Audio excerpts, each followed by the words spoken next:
to this short video on how to use the 247 time system.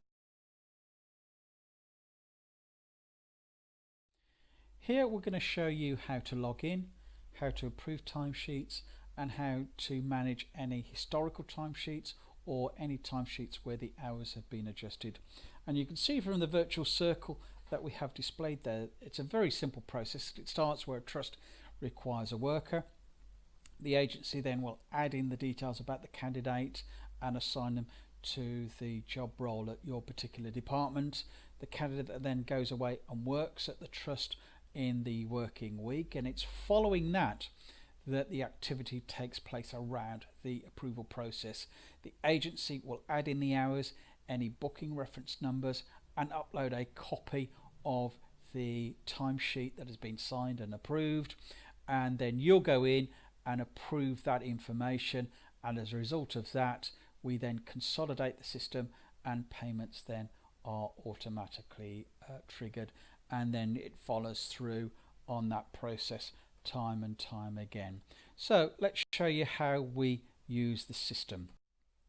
First and foremost, you log in at time2.247time.co.uk, and you may have links on this on your internet site or bookmarks accordingly set by your IT department. If you do need to get hold of us, we have a support team here at 247 Time, and you can email in the first instance at support@247time.co.uk, or you can call us on 0333 1014 247 if you need any assistance, and that's a local rate number. To log into the system, all you do is you log in with your username and password, and if you haven't got one of those issued to you yet, if you email support we can get one of those issued to you. And you can see here, forgotten usernames and forgotten passwords do exactly as they say on the tin, but you enter by clicking on the login, and you find any means of entering or displaying information is always in blue. So to enter into the system you click on login, and login then brings you through to the dashboard. Now the dashboard is our means of conveying information that we think it's important that you should see. We may send it to you directly by email, but for Break and Braces purposes we'll place it here as well, and you can click on any of these links here to look at the relevant message. You'll see this top navigation bar, and this is where you're going to go to look at other pieces of information. But the first thing we'll ask you to do, having logged into the system for the first time, is go in and change your password to something that's more memorable to you. And the way you do that is by clicking on settings. Up comes the change password screen. You'll enter the password that you've just used in old password, and then enter your new password in twice, and then click on modify, and that then becomes your password from there on in. So let's go now and have a look at approving a timesheet. Okay, you do that by clicking on timesheets. It'll normally bring you directly to a timesheet assigned to your login, and you'll see a line for every candidate from an agency that's been working at the relevant department. So let's have a look at that line. It'll show you the name of the candidate, it'll show you the national insurance number, and most of this information will have already been entered into by the agency. So you'll see a booking reference number. If your trust uses booking reference numbers, that number will be entered in here. It'll show you the week worked, the agency, the job that the candidate worked, and the agency will have pre-populated each of the day boxes with the hours that the candidate has actually worked as well. The right hand side here relates to additional information, so you can see here bonuses and expenses. Again, if your trust is allowing that to be authorized by agents to enter in, they'll be able to enter that information in here. Notes section is a very useful facility, and we train the agencies to go in and have a look at this, and equally if they have some information that is useful for you as an approver to go in and see, they will enter some information in here. So quite useful to go in and have a look and see if there's any information in there. Equally, if there's some issue about approving this candidate's timesheet here, then you can put that information here in the notes section and not approve that particular timesheet, and the agencies are trained to go in and have a look at this and take any remedial action that is required as a result of the information that you place in here. You can click on download, and what the agencies will have done is downloaded a copy of the timesheet. So this will show who the candidate was, the department that they worked in, the hours that they worked, that not only your candidate has signed it, but equally somebody from the department has approved it as well. So that could be a doc file, it could be a PDF. We've even had people photographing their timesheets and sending it through, and a copy of that will appear here. So long as the information is there and you can read it, then there should be no issue about using that as evidence of the approval process. Okay, and then all you need to do is click on the approved box here. That will put a tick in that box, and then just click on save, and you'll do that for every candidate for your department. So if you've got a number of candidates from different agencies, then you'll approve each one, or you can then click on save all changes rather than clicking and saving each one as you go through.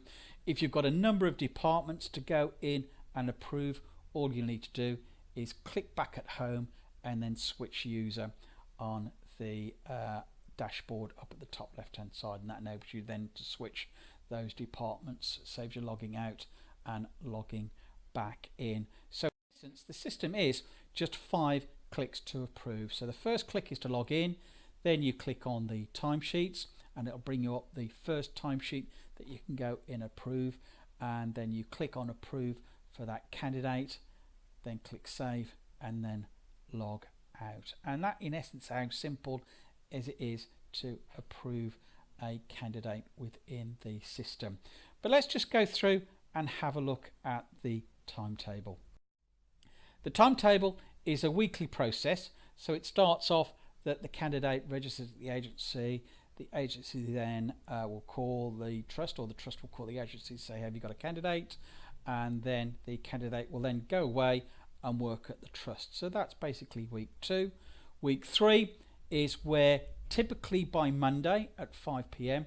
the agency will have entered all the hours plus the booking reference number and added in a copy of the timesheet for evidence purposes. And then typically on a Wednesday by 5 p.m.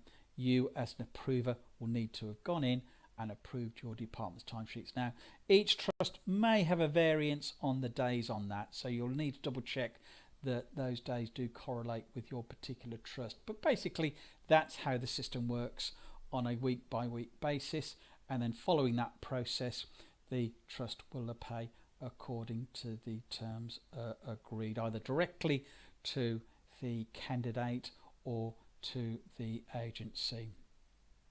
What happens if an agency haven't put the hours in at the right time, or accordingly the approval process hasn't taken place? Well, obviously the candidate won't get paid for those hours until that process has been followed through. So we do that in a number of steps. It's called an historical timesheet, and basically the agency will go on and create a historical timesheet for the relevant week, and you as an approver will see this in pink on the relevant section on your department. And then what you'll do is you'll follow through in terms of the information had you seen it as a normal week. So it's coloured in pink to show that it is a historical timesheet. All you do is go to the relevant week in order for this to then become live. So then you check the hours, and again you can have a look at the notes, have a look at the evidence that's been uploaded, and then click on the approved and then click save. Equally, you may have the same candidate working in the current week as well, so you'll need to approve not only the current week but any other historical timesheet as well. So that's how we get hours approved for weeks when the candidate was on the system. But what happens if a candidate was on the system but the hours were wrong. And we do that through what's called an adjusted hours timesheet. And again, this is something that the recruitment agencies actually instigate. So you can see here that we've had some hours for Alison Webster for a particular week, and then what the agency has gone in and adjusted the hours for that particular week. So you see, for example, on Thursday there were no hours in the system, and they've now added 8 hours in, and we show that's been adjusted by the colour yellow. So we have grey for the current week, we have pink for historical timesheets, and we have yellow for adjusted timesheets. And the way you can then narrow this down in terms of if you've got a number of candidates already on the system and you just want to narrow it down to just that particular candidate is using the find function here. So you, for example, here I've typed in Alison Webster, then clicked on search, and it's just brought up Alison Webster in terms of looking for that information. So quite an easy way of sorting a lot of information down into the right candidate in terms of making that reference, because again, one of the things that we're asking you to do as an approver is ensure that you're not already double approving a particular candidate twice for hours, because the system is automated and it will pay according to what you as an approver approve. And let me show you what I mean by that. In this particular case, we've got Alison Webster again. Grey is the current week, so you'll go in and approve that. But we can see here that 2 different personnel from the same agency has gone in and have put hours in to the system. So that's asked the system to go in and adjust the hours for the same candidate for the same week. And basically what it's then brought up is 2 individual adjustments for that particular week. So by putting in the name of the candidate and then clicking on search, it's brought up just your candidate's information here, and you can just use this as a double check to make sure that you're not approving. So again, what we would recommend here is that you put information into notes to say that you can't approve double timesheets, you can only approve 1. So I would leave then that back to the agency to come back with you with the correct timesheet hours, because clearly the information here differs against what is maybe right. And again, if you go in and approve these twice, these 2 adjusted timesheets, then that candidate Alison Webster will be paid for both. So really important that you just do that double check to make sure that you're not duplicating the information in terms of the approval process. So that's it from us. You can see there the information on how to get hold of us. It's support@247time.co.uk, and our telephone number is 0333 1014 247. Thank you.